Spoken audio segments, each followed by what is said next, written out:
소설 들려주는 여자. 소들려의 감성 오디오북.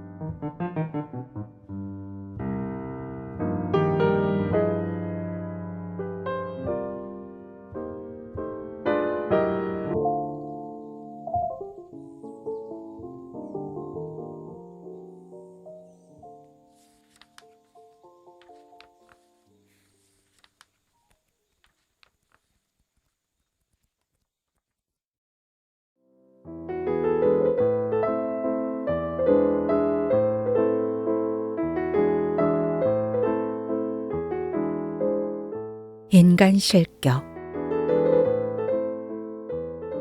다자이 오사무. 두 번째 수기.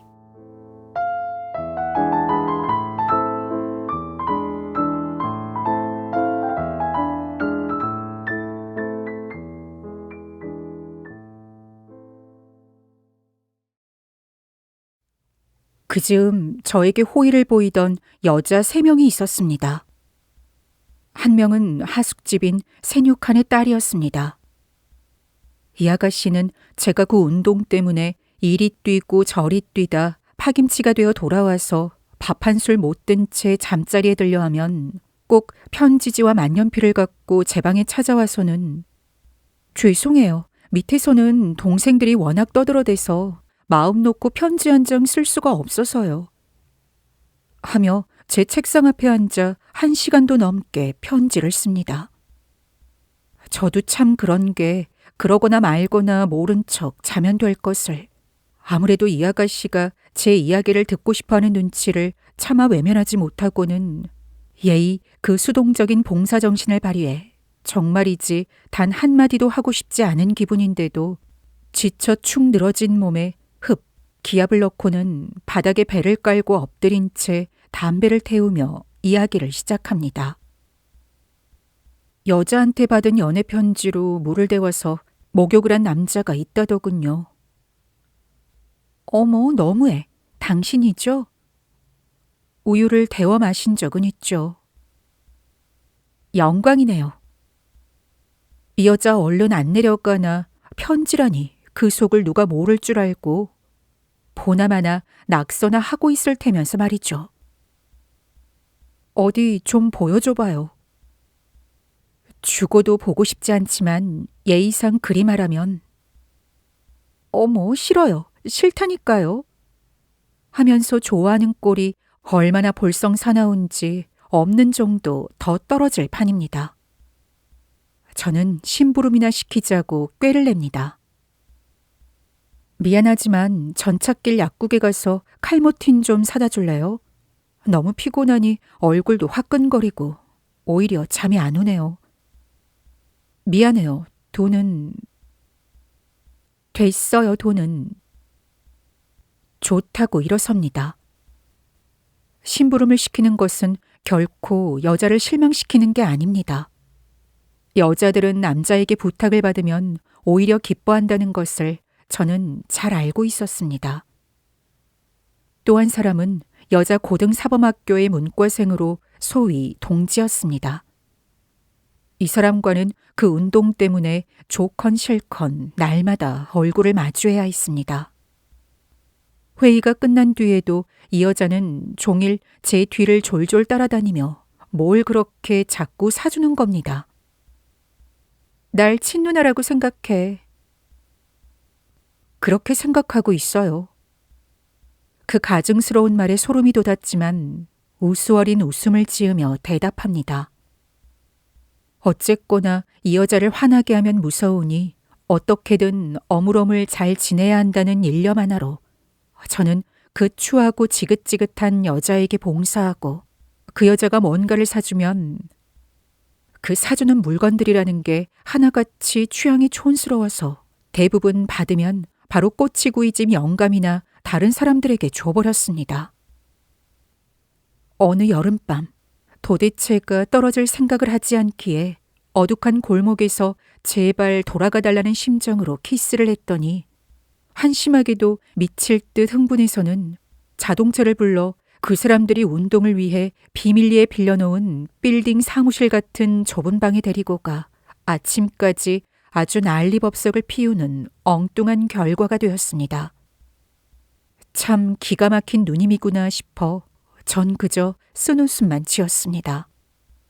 하숙집 딸이나 이 동지 같은 경우 어쩔 수 없이 매일 얼굴을 봐야 하는 상황이라 지금까지 겪어온 다른 여자들처럼 재주 좋게 따돌릴 방법이 없어서 질질 끌려다니는 형편이었고, 제 고질적인 불안감 때문에 열심히 이 두 사람의 비위를 맞춰주다 보니 어느새 저는 꼼짝없이 이들에게 메인꼴이 되어 있었습니다. 비슷한 시기에 저는 또 긴자에 있는 어느 큰 카페 여급한테 생각지도 못한 신세를 지게 됐는데, 딱 한 번 만났을 뿐인데도 그 신세 진일 때문에 발이 묶여 역시 옴짝달싹 못할 정도로 걱정과 불안에 시달리고 있었습니다. 그 무렵에는 굳이 호리키의 안내 없이도 저 혼자서 전차도 탈 수 있었고 가부키 극장도 출입할 수 있었고 허름한 차림새로 카페에 드나들 수 있을 만큼은 뻔뻔해져 있었습니다. 마음속으로는 여전히 인간의 자신감과 폭력성을 의심하고 두려워하고 고민했지만 겉으로나마 조금씩 타인과 맨정신으로 인사를. 아니죠. 제 천성이 어디 가겠습니까? 여전히 무력한 광대에 쓰디쓴 웃음을 짓지 않고서는 인사도 제대로 못하는 저였지만 어쨌든 정신이 반쯤 나간 어버버 인사라도 어떻게든 할 수 있을 정도의 기량을, 역시 그 운동으로 이리저리 뛰어다닌 덕분인지 아니면 여자 덕분인지 또 아니면 술 덕분인지, 아니 그보다는 돈이 없어 쩔쩔맨 덕분이 크겠지만 아무튼 연마해 가고 있었습니다. 어딜 가도 무서운 마음에 차라리 큰 카페에서 수많은 취객이며 여급, 웨이터 속에서 부대끼다 보면 이 끊임없이 쫓기는 듯한 마음이 좀 달래지지 않을까 싶었습니다. 그래서 10엔을 들고 긴자의 그 큰 카페에 혼자 들어가 웃으며 상대 여급에게 말했습니다. 10엔밖에 없으니 적당히 알아서. 걱정 마세요. 간자의 사투리가 섞인 말투였습니다.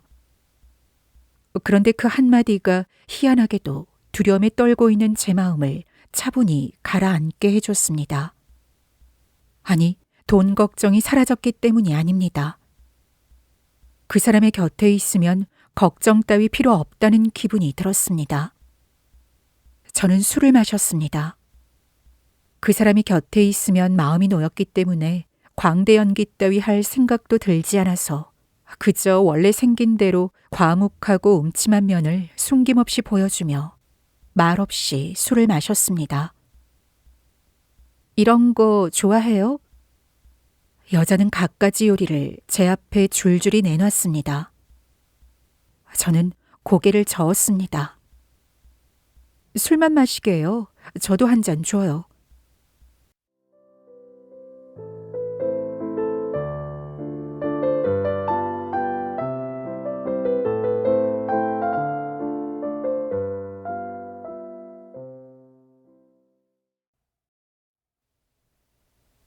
가을날 추운 밤이었습니다.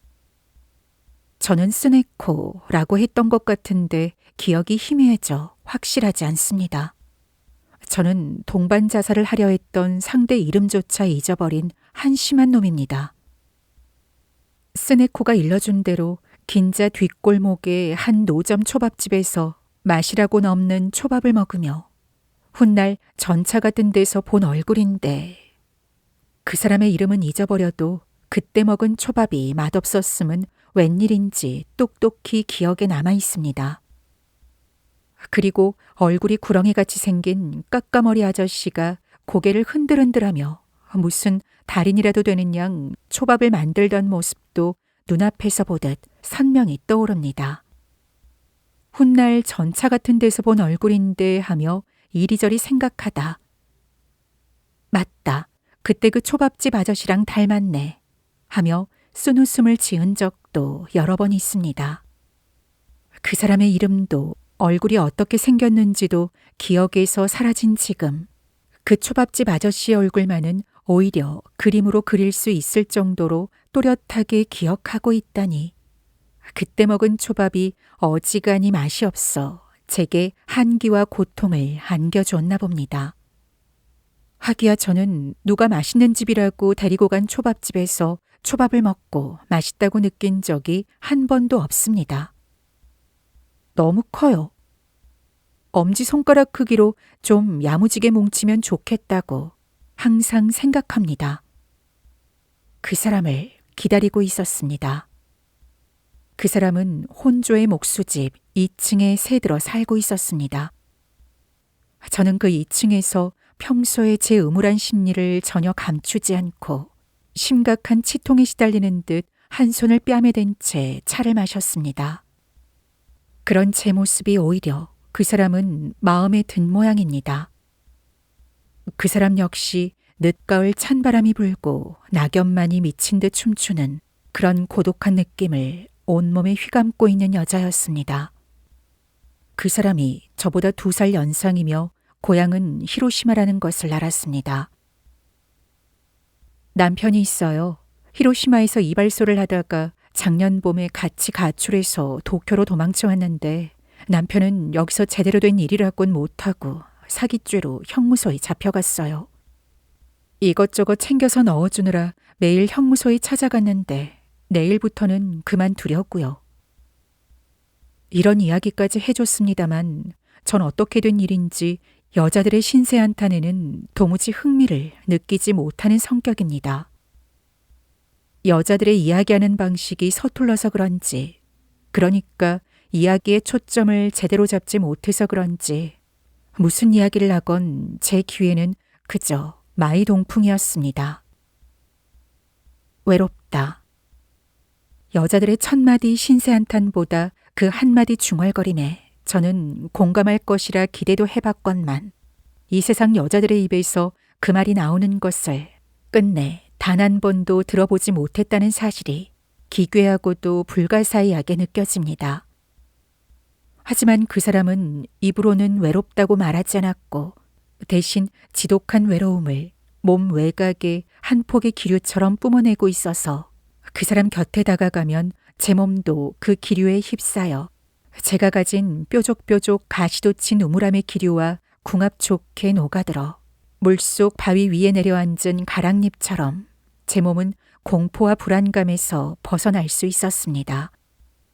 백치 매춘부들의 품속에서 안심하고 쿨쿨 자던 때의 기분과는 또 다르게 그 사기꾼의 아내와 보낸 하룻밤은 제게 무척이나 행복하고 해방된 밤이었습니다.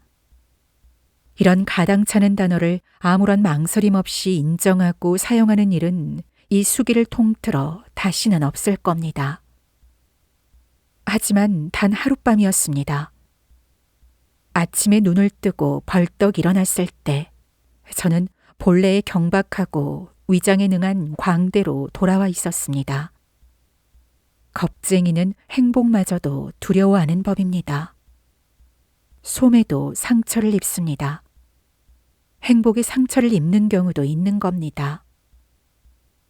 상처받기 전에 얼른 헤어지고 싶어 마음이 급해지는 통에 광대짓이라는 연막을 사방에 둘러치는 것입니다. 돈 떨어지는 날이 인연 끊어지는 날이라는 말이 있지. 그건 해석이 거꾸로 됐어. 돈 떨어지면 여자한테 차인다는 뜻이 아니야. 남자한테서 돈이 떨어지면 남자는 제풀에 의기소침해져서 한심해지고 웃는 목소리에 힘도 없어지고 그러다 괜히 삐딱해지고 말이야. 결국에는 될 대로 되라는 심정으로 남자가 먼저 여자를 차는 거지. 정신이 반은 나가서는 차고 차고 또 차고 끝까지 찬다는 뜻이란 말이지. 가해자와 대사전에 그렇게 나와 있어. 딱한 노릇이지. 나도 그 심정 잘 알지만. 그런 식으로 말 같지도 않은 소리를 내서 스네코의 웃음보를 터뜨렸던 기억이 납니다. 더 오래 머물러 봐야 근심만 쌓인다 싶어 세수도 하지 않고 잽싸게 그 집을 나섰는데 그때 제가 돈 떨어지는 날이 인연 끊어지는 날이라고 입에서 나오는 대로 내뱉은 말이 훗날 뜻밖에도 제 발목을 잡게 됩니다.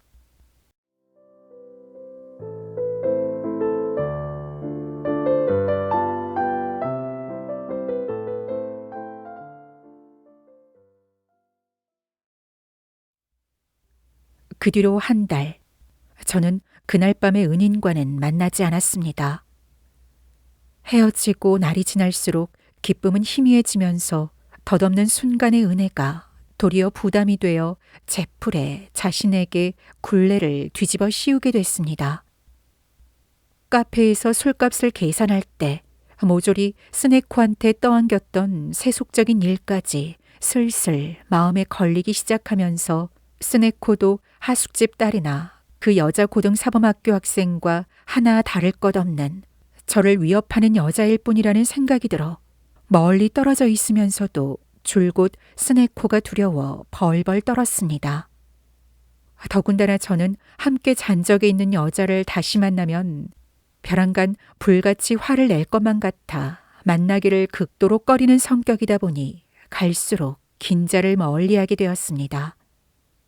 그 꺼린다는 게 결코 제가 교활해서가 아니라 여자라는 존재는 함께 잘 때와 아침에 일어났을 때 사이에 전혀 아무런 한 톨의 연결고리도 없이 완전히 망각한 것처럼 놀랍게도 두세 개를 칼로 절단한 것처럼 살아가는 현상을 아직 잘 이해하지 못하고 있었기 때문입니다.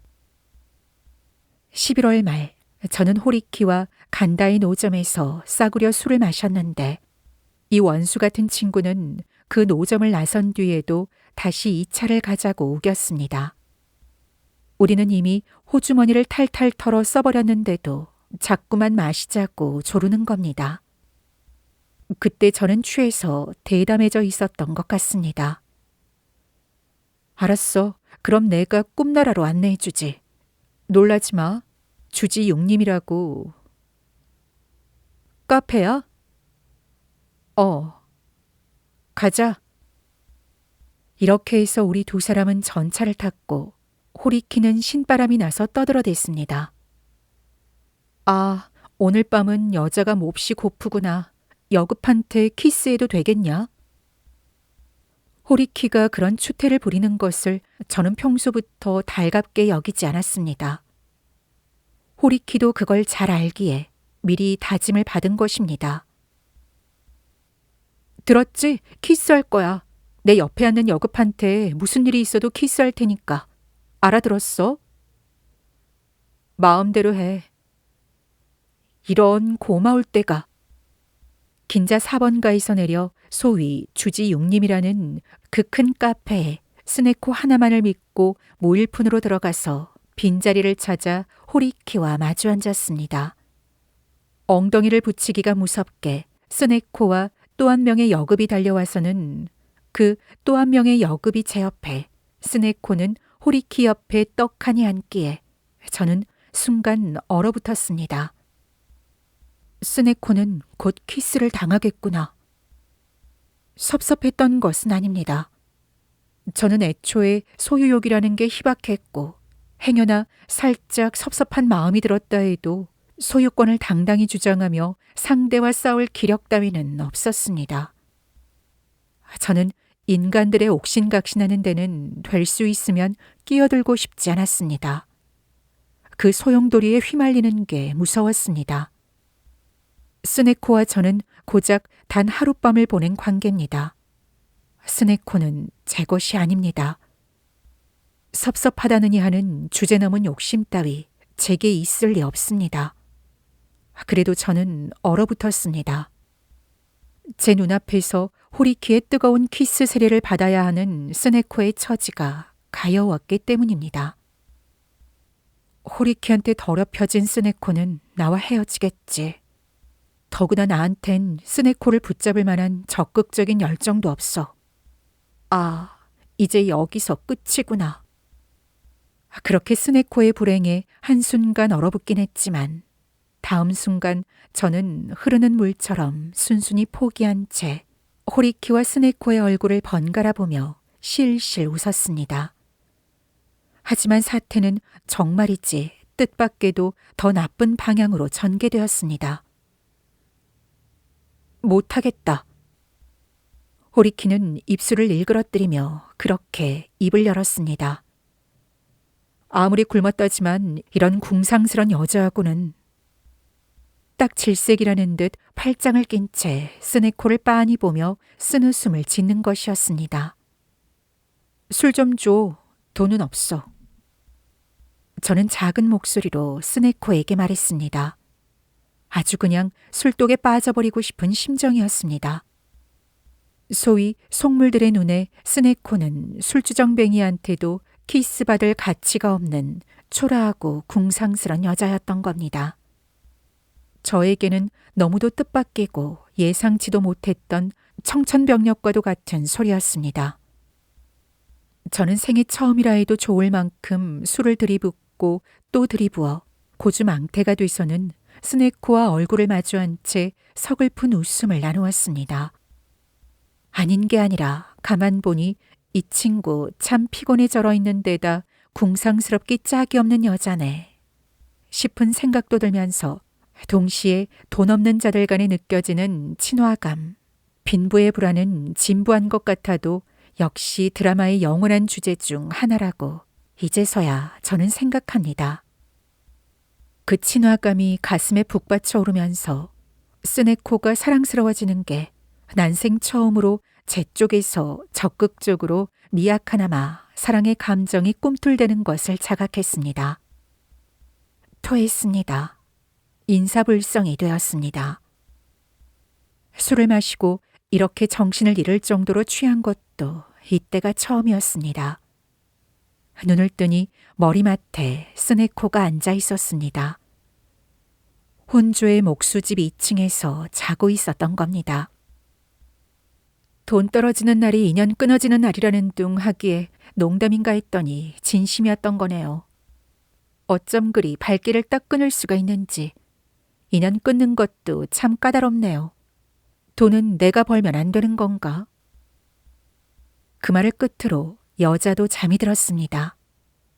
동틀 무렵 여자 입에서 죽음이라는 단어가 처음으로 나왔는데 여자 역시 인간으로서의 삶을 살아가는데 몸서리 나도록 지친 모양인데다 저 역시 세상을 향한 공포, 버거움, 돈, 지하운동, 여자, 학업 생각하면 할수록 도저히 더는 버티지 못할 것 같기에 그 사람의 제안에 선뜻 동의했습니다. 하지만 그때까지만 해도 아직 정말로 죽을 각오까지는 되어 있지 않았습니다. 어딘가 장난기 어린 마음이 숨어 있었습니다. 그날 오전 우리 두 사람은 아사쿠사의 로쿠 거리를 헤매고 있었습니다. 그러다 어느 찻집에 들어가 우유를 마셨습니다. 당신 돈 좀 내줘요. 저는 일어나 소매자락에서 지갑을 꺼내어 열었습니다. 동전이 달랑 3개. 수치심보다는 처참하다는 감정에 사로잡힌 그 순간 머릿속에 떠오른 것은 생육한의 제 하숙방이었습니다. 교복과 이불만 남아있을 뿐 전당포에 잡힐 물건이라고는 눈 씻고 찾아도 없는 황량한 방. 그 밖에는 당장 입고 있는 허름한 기모노와 망토뿐이었습니다. 이게 내 현실이다. 더는 살아갈 수 없다는 것을 똑똑히 깨달았습니다. 동전 3개라니. 이건 돈도 아닙니다. 그것은 제가 지금껏 한 번도 맛본 적 없는 기묘한 굴욕이었습니다. 도저히 살아낼 수 없는 굴욕이었습니다. 결국 그 무렵까지만 해도 저는 아직 부잣집 도련님이라는 종족에서 미처 다 벗어나지 못했던 것이겠죠. 그 순간 저는 누구의 제안 때문이 아닌 스스로 죽겠다는 결심을 했습니다. 그날 밤 우리는 가마쿠라의 바다에 뛰어들었습니다. 여자는 죽었습니다. 그리고 저만 살아남았습니다.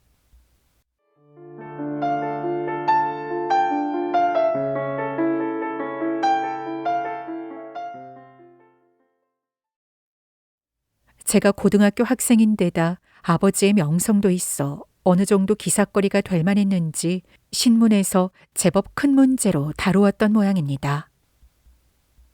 저는 바닷가 병원에 수용되었고 고향에서 친척 한 명이 쫓아와 이래저래 뒤치다꺼리를 해주었습니다. 그 사람은 제게 고향의 아버지를 비롯한 일가 친척 모두 노발대발하고 있어 이대로 의절하게 될지도 모른다는 통고를 하고 돌아갔습니다. 그러나 그보다 저는 죽은 스네코가 그리워 내내 훌쩍훌쩍 울기만 했습니다. 정말로 지금껏 만나온 사람들 가운데 그 궁상스런 스네코 한 사람만을 진정 좋아했으니까요.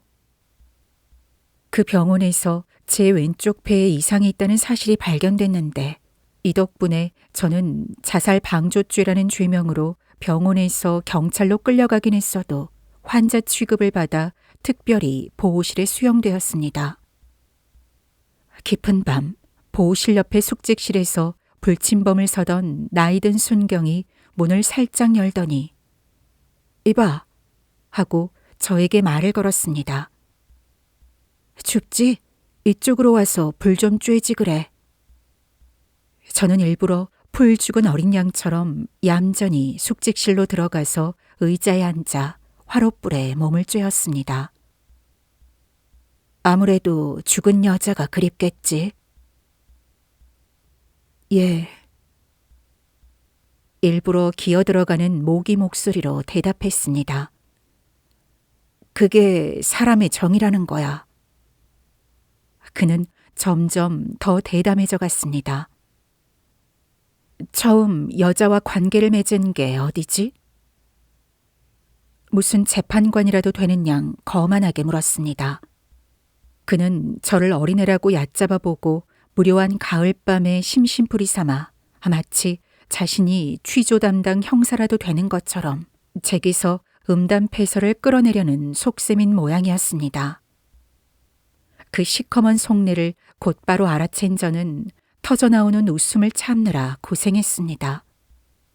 일개 순경의 그런 비공식적인 신문에는 답변을 거부해도 괜찮다는 사실쯤이야 저도 알고 있었지만 깊어가는 가을밤에 흥취나 돋워볼까 싶어 어디까지나 온순하게 그 순경이 정말로 취조 담당 형사이며 죄의 경중을 결정하는 것도 모두 그 순경의 뜻 하나에 달려 있음을 굳게 믿고 있는 것처럼 성심성의를 다할 것임을 온몸으로 드러내며 그의 음흉한 호기심을 적당히 만족시켜줄 수 있는 선에 진술을 했습니다.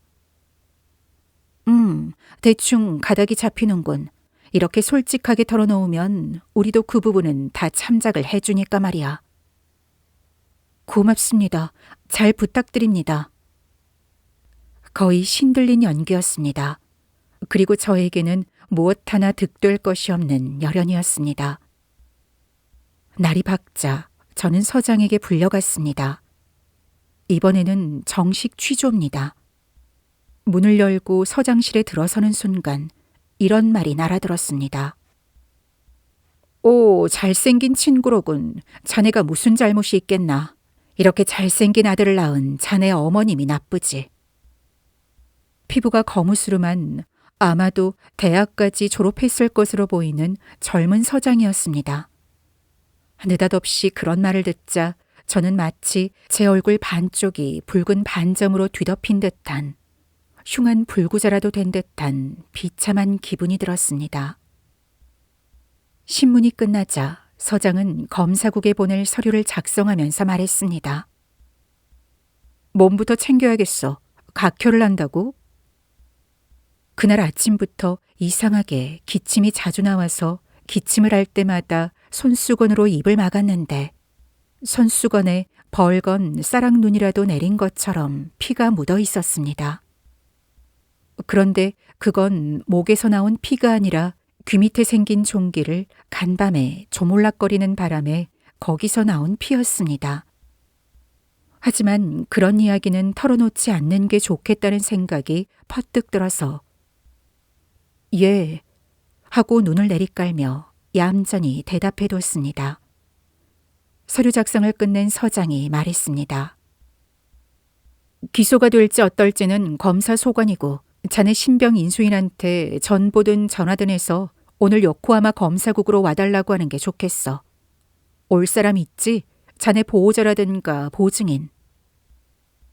저는 경찰의 전화번호부를 빌려 넙치의 집 전화번호를 찾아낸 다음 그 번호로 전화해 요코하마 검사국까지 와달라고 부탁했습니다. 넙치는 갑자기 딴 사람이라도 된 것처럼 거만한 말투였지만 그래도 어쨌든 와주기로 했습니다. 어이, 그 전화기 당장 소독해. 각혈을 하고 있다니까. 제가 보호실로 물러나자 순경들에게 그렇게 지시하는 서장의 커다란 목소리가 보호실에 앉아있는 제 귀에까지 들렸습니다. 점심때가 지나자 그들은 저를 밧줄로 묶었습니다. 묶인 모습은 망토로 가리는 게 허락되었지만 밧줄 끝은 젊은 순경이 단단히 붙잡고 있었고 그렇게 둘이서 전차를 타고 요코하마로 갔습니다. 하지만 저는 불안하기는커녕 그 경찰서 보호실이며 노순경까지 그립기만 한 게 저는 대체 어떻게 생겨먹은 사람일까요? 죄인이 되어 포박을 당하니 도리어 마음이 놓이고 차분하게 진정이 되다니. 그때의 추억을 써내려가는 지금도 정말이지 마음이 편안하고 즐거워지네요. 하지만 그 시기의 그리운 추억들 중에서도 단 하나 식은땀이 줄줄 쏟아지는 평생 잊지 못할 비참한 실수가 있었습니다. 저는 검사국의 어두침침한 한 방에서 검사의 간단한 취조를 받았습니다. 검사는 40쯤 되어 보이는 차분하고 혹시라도 저를 미모의 남자라 부를 수 있다더라도 그건 음탕한 미모이겠지만 그 검사의 얼굴은 올바른 미모라 부르고 싶을 만큼 총명하고 평온한 분위기를 풍기고 있었습니다. 마음에 여유가 있는 인품으로 보였기 때문에 저도 전혀 경계하지 않고 멍하니 진술을 하고 있는데 갑자기 기침이 터져나왔습니다.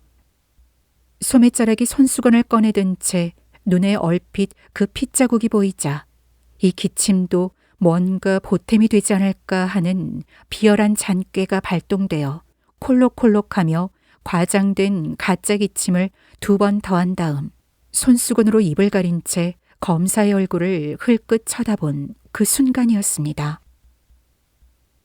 진짠가? 참으로 조용한 웃음이었습니다. 식은땀이 주르륵 흘러내렸습니다. 정말이지 지금 생각해도 낯뜨겁고 당황스러워 어쩔 줄을 모르겠습니다.